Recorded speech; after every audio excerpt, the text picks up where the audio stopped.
मेरे चैनल में आपका स्वागत है। आज हम जिस विषय में चर्चा करेंगे वह है जैन साहित्य। बच्चों, जैसा कि देखो नाम से स्पष्ट है कि जैन साहित्य का संबंध जैन धर्म से ही है। जिन जैन कवियों ने जैन धर्म का प्रचार प्रसार करने के लिए जो साहित्य रचा उसे जैन साहित्य का नाम दिया गया। यह साहित्य बहुत ही बड़ा और विशाल माना जाता है। यह साहित्य संस्कृत, प्राकृत और अपभ्रंश भाषाओं में लिखा गया है। भगवान महावीर स्वामी की प्रवृत्तियों को जो बिंदु था, उनकी जो प्रवृत्तियों का बिंदु माना गया है वो मगध रहा है। इसी कारण महावीर स्वामी यहाँ की लोक भाषा अर्ध मगधी में अपना उपदेश दिया था। अब ध्यान देने वाली बात तो यह है कि चाहे वह सिद्ध हो या नाथ हो या जैन हो, इनके द्वारा जो भी काव्य रचे गए वह कोई साहित्य नहीं थे। उनका जो मकसद था वो कोई साहित्य सर्जन करना नहीं था, बल्कि इनका जो मुख्य उद्देश्य था वह अपने अपने धर्म का प्रचार प्रसार करना था।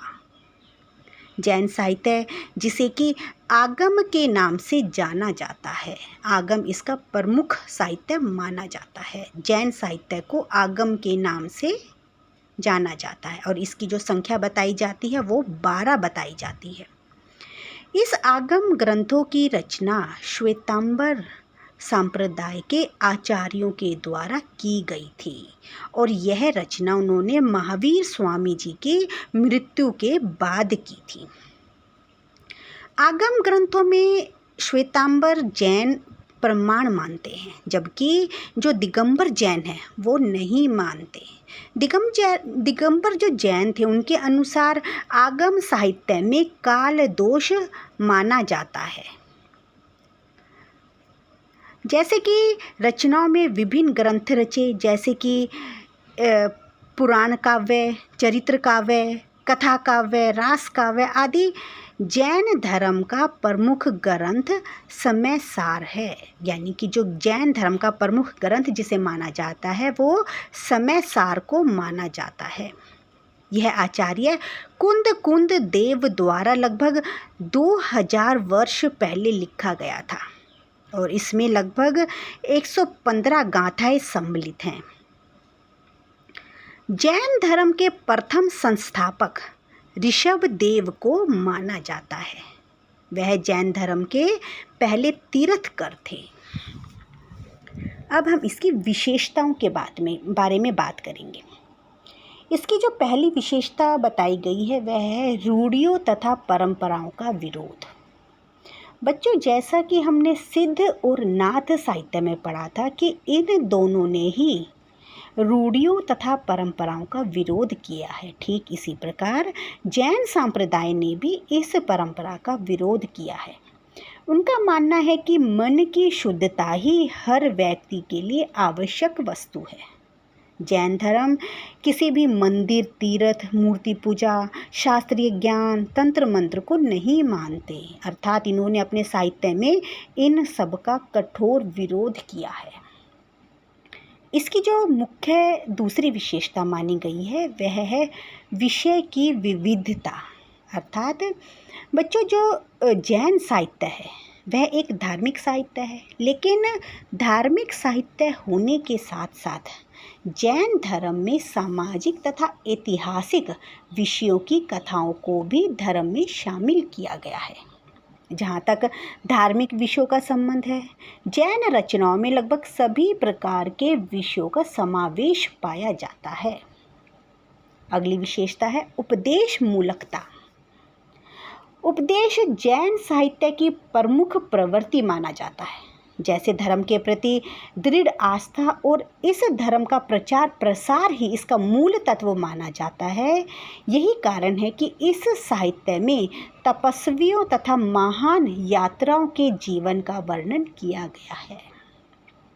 अगला है आत्मानुभूति पर विश्वास। जैन कवियों का मानना है कि आत्मा हमारे शरीर में ही विद्यमान है। आत्मा और परमात्मा कुछ अलग नहीं है, बल्कि ये एक ही हैं। ईश्वर की प्राप्ति के लिए हमें अपनी आत्मा अर्थात स्वयं पर विश्वास रखना अनिवार्य है। आत्मा को जान लेने के पश्चात कुछ और भी जानने की आवश्यकता ही नहीं है। इसलिए जैन कवियों ने भोग से त्याग की, शास्त्र ज्ञान से आत्मज्ञान की और कर्म कांड से आत्मानुभूति की श्रेष्ठता सिद्ध की है। अगली विशेषता है काव्य रूपों में विविधता। ऐसा माना जाता है कि जो साहित्य जैन कवियों के द्वारा रचे गए हैं, उन काव्य रूपों में क्षेत्रों में जैन साहित्य का विविध रूप देखने को मिलता है।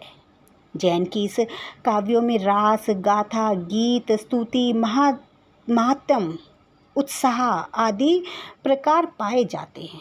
वैसे तो अपभ्रंश के कई काव्य रूपों में प्रयोग जैन कवियों ने किया है, लेकिन अधिकांश काव्य रूप ऐसे भी हैं जिनके निर्माण का श्रेय जैन साहित्य को ही जाता है। अगली विशेषता है अलंकार योजना। जैन साहित्य में अर्थ अलंकार और शब्द अलंकार दोनों ही अलंकारों का प्रयोग भली भांति देखा जा सकता है, लेकिन अर्थ अलंकार का प्रयोग अधिक किया गया है। अब इसके हम कुछ मुख्य कवियों के बारे में बात करेंगे। तो जैन साहित्य का जो सबसे प्रमुख कवि माना गया है वह है स्वयंभू। स्वयंभू को इन्हें सबसे प्रमुख कवि माना गया है और स्वयंभू को अपभ्रंश का वाल्मीकि भी कहा गया है। भ्यानी नामक एक विद्वान थे, उन्होंने यह उपाधि इनको दी थी। इनकी जो सबसे प्रमुख रचना मानी जाती है वो है प्रयोचर्यु। इसकी सबसे प्रमुख रचना मानी जाती है और इस रचना में राम कथा को नवीन रूप प्रदान किया गया है, अर्थात जो राम कथा है उसका नवीन रूप बनाकर इस काव्य में प्रस्तुत किया है। कवि ने राम कथा को जैन धर्म का स्पर्श दिया है। वैसे तो बहुत कवि जैन साहित्य में सामने आए हैं, लेकिन पुष्पदंत जो बहुत ही प्रतिष्ठित कवि माने जाते हैं, इन्हें अपभ्रंश का वेद व्यास कहा जाता है। यानी कि जो पुष्पदंत है उन्हें वेद व्यास कहा जाता है। अणय कुमार चर्यु इनकी प्रमुख ग्रंथ इनका माना जाता है। इसी तरह हेमचंद्र सूरी भी जो जैन धर्म के बहुत ही प्रतिष्ठित कवि माने जाते हैं, इन्हें शंकराचार्य कहा जाता है। और इनकी जो सबसे अधिक महत्वपूर्ण ग्रंथ हैं वो है कुमारपाल चरित्र और शब्दानुशासन, इनके सबसे प्रमुख ग्रंथ माने गए हैं। अगले जो कवि सामने आते हैं वो है मुनि राम सिंह। ये जैन धर्म के रहस्यवादी कवि माने जाते हैं और इनका जो सबसे प्रमुख ग्रंथ है वो है पाहुड़ दोहा। जैन दर्शन में समस्त ज्ञान को पाहुड़ कहा जाता है। तो इन्होंने इनका जो प्रमुख ग्रंथ था, इन्होंने पूरे जैन दर्शन का उसमें वर्णन किया है। इसी प्रकार अगर जिन धर्म सूरी की बात की जाए तो इनका जो प्रमुख ग्रंथ है वो है शूलिभद्र रास। ये इनका बहुत ही प्रसिद्ध ग्रंथ है और शूलिभद्र के जीवन पर यह आधारित है। इसी तरह विजय सेन सूरी ने जो प्रमुख रचना लिखी थी वो थी रेवतगिरी रास। इसी तरह इन्होंने रेवतगिरी जो तीर्थ है उसका वर्णन इन्होंने अपनी रचना में किया है। अगला जो नाम सामने आता है वह है सुमति गणी। इनकी जो प्रमुख रचना मानी जाती है वो है नेमिनाथ रास। इस ग्रंथ में इन्होंने नेमिनाथ के जीवन चरित्र का वर्णन किया है। अगला जो नाम सामने आता है वो है धनपाल। कवि धनपाल जैन साहित्य के बहुत ही प्राचीन कवि माने जाते हैं और जो इनकी प्रमुख रचना है वो है भविष्यत कहा। इसके बाद जो बहुत प्रसिद्ध कवि सामने आते हैं वो है मेरुतुंग। इनकी रचना है चिंतामणि, प्रबंध चिंतामणि इनकी प्रमुख रचना मानी जाती है। इसी प्रकार से बहुत सारे कवि हैं जो सामने आते हैं, ठीक है।